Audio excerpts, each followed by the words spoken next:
Who would you be if you never started to self-harm? Do you remember the first time you did it? What was that for a situation? What kind of situation was it? Which emotions did you feel? Now think about the person you would now be if you never started doing it. It's not too late. My name is Joy, and I used to self-harm every single day. I had various mental health problems. I had depressions, I had anxiety, I had PTSD. My only way to escape that was self-harming. Now, I do want to say that there are various kinds of self-harm, different ways of dealing with them, okay? But today, in today's video, I want to focus mainly on how to stop self-harming in terms of putting wounds into your body. You got this. I find you so incredibly strong for clicking on this video, for wanting to actually change, for wanting to make a difference when this was the only way of dealing with things for so long probably. But you got this. Because I thought there's no way to live without self-harm. I thought I would never, ever be clean. I thought there was no way I would ever stop. But I did. And today I want to tell you how you can do it too. And I promise to you, you are capable of stopping. First off, I want to say it's not about being clean. It's about staying clean. Staying clean is a decision you have to make every single time, okay? Right now you are maybe an hour clean, right? Maybe you are only 2 minutes clean, and that's so fine. But you do not decide for your future already, okay? This is one of the most important points, because you should never make yourself promises like, okay, I will stop now. I will stop, or I won't do it tomorrow. Do not decide for the future ever. This is bound to fail. Why does it not work to make decisions for the future? Okay, right now you might be in a situation because you clicked on this video then that enables you to really want to stop it all, okay? But in the future, there will be a situation where you will not feel like that anymore, where someone yelled at you maybe, where you fought with someone. In the future, you just might not be in the situation that you are right now. You will feel bad. You will feel bad, and you will have this none of all this matters anyway mentality. You will not care. You will not care as much as you do right now. So I want to tell you that it's not about stopping, okay? Remove the whole idea of stopping with something, okay? I really admire you for wanting to cease doing that, but it's not how it's gonna succeed. Self-harm is a way of dealing with negative emotions, with hard times. You have to find another way of dealing with things. And I know you might have heard of a few things like taking a cold shower, listening to music and stuff, and I know you might think it doesn't hit the same. And I get that. But we will come to that afterwards, okay? You want to start with thinking about your why, okay? Why are you self-harming? And do not just answer with something like, yeah, I feel good afterwards. Okay, be a bit more specific. But I know this might be very hard to identify, so I thought about a few of reasons why I've experienced doing it, or also other friends that I had, okay?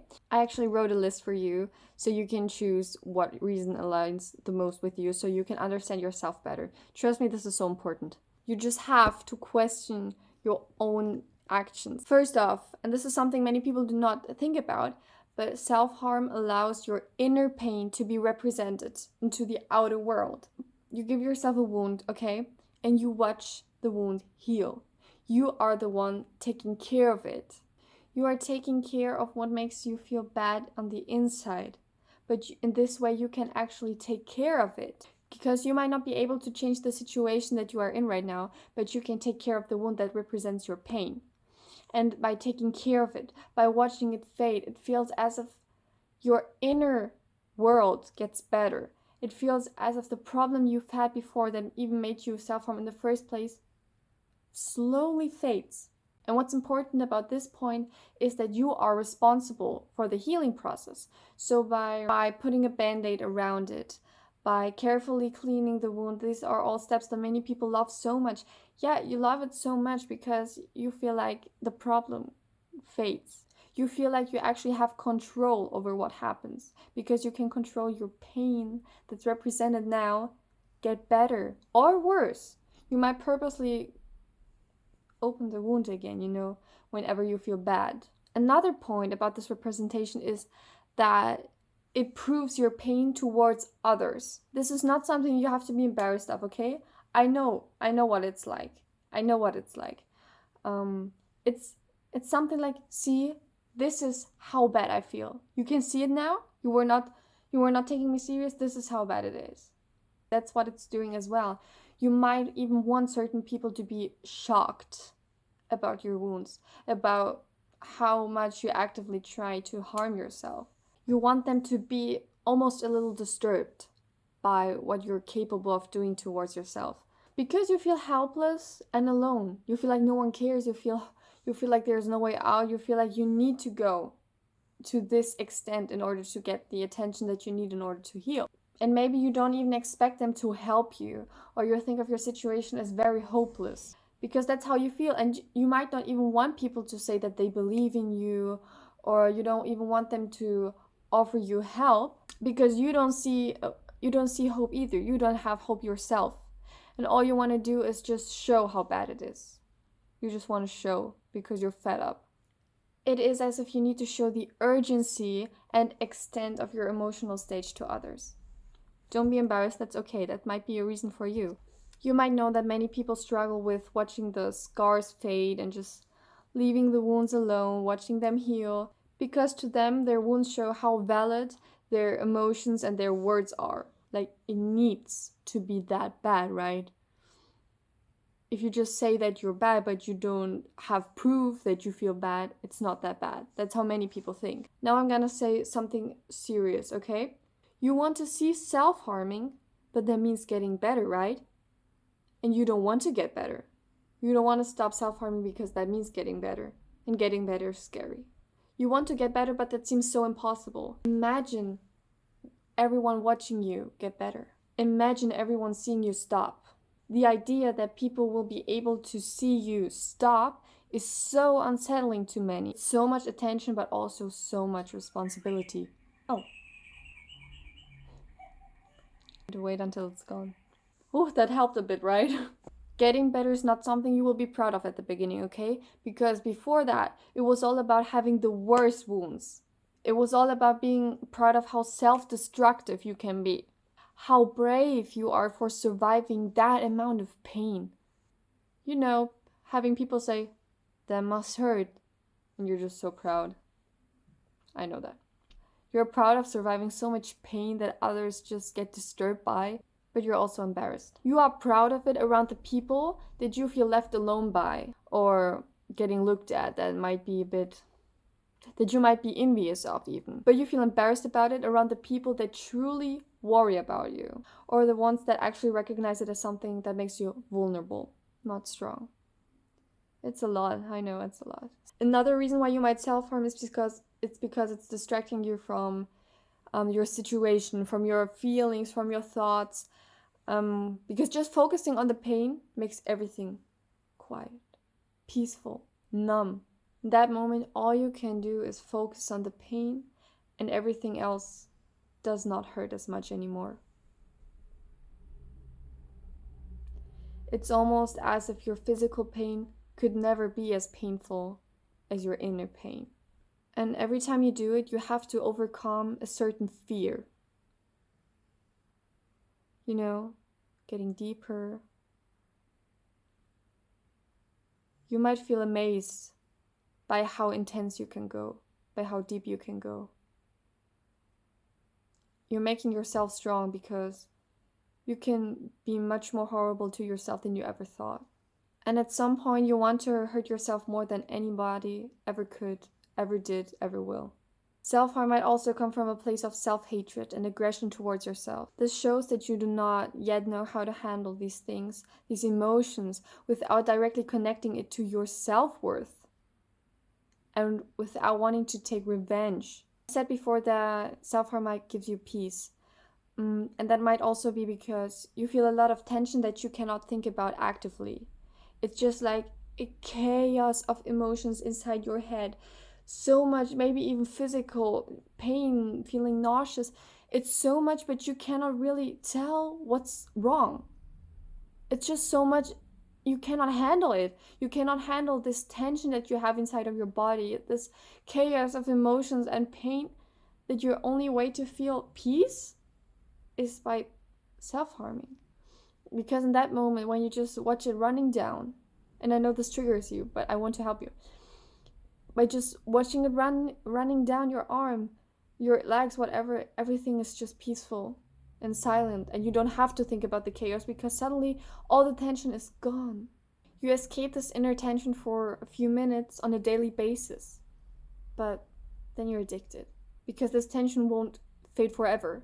You just escape it for a few minutes and then it comes back.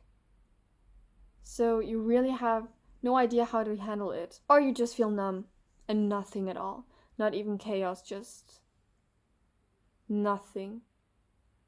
And the only way to feel anything is by pain. Now I want to come back to the promises. Promises will disappoint you. It will make you feel like you failed and you will lose trust towards yourself. So I want you to think of all this like a muscle. You have to build a muscle, okay? Like going to the gym. Some of you might go to the gym. So now we have to train a muscle of refusing. This takes time. This is the point. It takes time. This is why you should never give yourself a deadline. The next time you want to self-harm, I want you to be in that emotion, okay? In that extreme emotion you might have, or in feeling numb, whatever. And I want you to actually have the option to do it, okay? I do not want you to think like, I'm never gonna do it. No. I told myself to stop. No. I want you to sit down and say, okay, I could do it right now. And that would be okay. Do not demonize it. Don't say, I should never ever do this. No. I could do it. Okay. Do I want to do it now? I want you to really calm down. Don't think about the positive nor the negative consequences. Because in that moment, you do not care anyway. You do not care about negative consequences. Be present in your emotions or feel numb. Cry if you need to. But then I want you to get yourself out of the situation. Out. There are so many ways of escaping a situation like that, and it depends on your reasons. That's why I told you the ones before. But here are my favorite ones on how I get out of the situations. I know these sound basic, okay? I know these sound basic, but sometimes it's the simple things that make the biggest difference, okay? So bear with me. Go for a walk. I kid you not. Go outside. Do not listen to your music. Do not listen to your pain talk music. Don't go outside for a walk. Do not talk to anyone. Just sit with yourself and walk. You will feel better. Second, cold water. Okay, I said that before as a joke, but for some people it really works. Third point, you might want to smell something, because especially when you're numb and you feel like you don't feel anything or you might dissociate, I want you to smell something very strong like lavender. Another thing that helps me as well is I watch TikToks. Like not pain talk. Not pain talk. I mean just very unserious stuff that just makes me laugh. Or not, okay, no, let's be for real, I do not laugh, but I do not care anymore, okay? I just watch someone I love, and I just watch these videos and it makes me feel better. You might also just want to go to sleep, especially at night. Let's be for real, at night everything gets 1,000 times worse. I know at some point it's also peaceful at night, but you feel terrible, okay? So go to sleep. And I know then you're like, okay, but I cannot sleep. Melatonin is your best friend. Take melatonin, put away your phone, and go to sleep. That's how you deal with it. Skip the night vibe. Just survive without it. It's not about escaping self-harm, but the situations that make you want to self-harm, okay? Because not self-harming won't make you feel any better if your situation is still horrible. You have to deal with your negative emotions. You have to learn how to deal with them. That's why you need to find something that gets you through it, that makes you survive your situation without self-harming. Not even deal. Yeah, really escape. You want to make these situations as short as possible. That's why I tell you, skip the night. Go to sleep. Do not think about it. You do not want to sit with your emotions and your pain. This is not going to work. You have to decide every single second that you don't want to do it. But it should never be like, okay, I won't do it now because I've already stayed clean for 2 days. No. But because in that moment you chose a different way of dealing with things. That should be your motivation. finding a way that truly helps you to deal with it. Maybe even for the sake of proving to yourself that you can do it without self-harming, that you don't need it. Prove it to yourself that you don't need it. The next time you want to do it, sit there and say, if anyone out there should be able to stop that, then it would be me. Prove it to yourself. Every time you think, I cannot do it without it this time, prove it to yourself that you can. Do not challenge yourself this time to go even deeper, to overcome your fear of the pain. No, challenge yourself by not giving yourself even the time to self-harm. Challenge yourself to not do it every single time you want to. And even if you have to convince yourself 20 times a day, because that's how it feels. At the beginning, you will think about it every single minute. Then at some point, every single hour, every single day, once a week. And now, asking me, I think about it maybe once a month. It's not gone. But once a month, I have to say no to it. And that's okay, because now I can say no to it. Because I trained that muscle. Even if you do decide to do it again after not doing it many times, it's stronger. And there's an inevitable progress. Okay, so you don't have to feel bad. You did not fail. You get stronger. Your muscle gets stronger. You have not failed. Because it's not about the future nor the past. It's just about the present. The urge will come back. But your muscle is stronger. Now, I have many moments where I appreciate being clean. For example, one moment I'm just existing, and I'm so grateful that I've been clean for so long, and I really truly feel happy about it. I feel happy about my scars fading. I do not mind, okay? And you will have this moment too, and you have to really feel that, because the urge will reoccur as well as the unwillingness to maintain the progress, okay? And in that moment, remembering you being so happy will save you. You will think back on that moment that you were so happy. And even though right now you cannot understand quite why you felt that way, and you might don't even believe that you felt that way, you still have so much trust towards that person that you were a few hours before, that you will say, I believe you more than me right now. And you will not do it. You will trust yourself that this is the better decision. You can now believe that you will get through it without self-harm. And afterwards, when you feel good again, you will look back and think, wow, I'm so strong. I refused doing it, even though I felt so bad. You survived it without self-harming because you trusted someone you lost in that moment. Yeah, that's when your muscle is so strong. It still needs to be trained, and it will, but that's how you overcome an addiction. And yeah, it's a lifetime progress, because as I already said, you do not decide anything for the future, but for the present. So every single day for the rest of your life, you will have to choose against it. You have to make the decision every single minute for your highest self, but you will be able to do that because your muscle gets stronger. Even after a relapse, it's fine, because you got stronger. And you will get there if you don't stress yourself about succeeding some goal. But if you convince yourself to find another way until it eventually becomes a habit, you can get there. I got there. I never thought I would get there. You will get there. You can do that. You can do it, really. And you might believe it right now. Right now you might believe me so much, but remember, maybe just an hour, you will not believe any of this anymore. You will not care anymore. And that's when you have to think back about this exact moment and trust yourself. Trust your current self more than your future self that will feel bad. Because she doesn't know what she's talking about, okay? She doesn't know what she's talking about. You right now know what you're talking about. Trust yourself so much that you will not have to depend on that stuff. You're more than that. That's when you have to decide against it. I love you so much. And now prove it to yourself that you do too.